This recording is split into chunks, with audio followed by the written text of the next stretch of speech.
Welcome! Today, we're diving into how to enable story notifications on Instagram, so you never miss out on your friends' posts again. Let's get started. First, grab your Android device and open the Instagram app.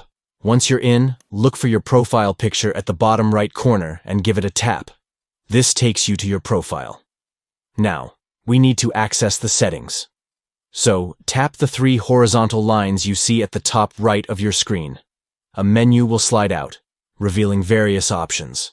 Tap on Settings to continue. Once you're in the Settings menu, scroll down and find the Notifications option.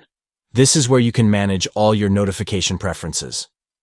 Next, tap on Post, Stories, and Comments to access more specific notification settings.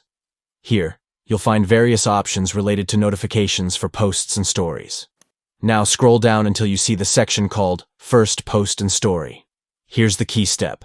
Select from everyone. This ensures that you'll receive notifications whenever anyone you follow shares a new post or story. And that's it. You're all set to stay updated with everything happening on Instagram. By following these simple steps, you'll never miss out on your friends' latest adventures. Thanks for tuning in, and happy Instagramming.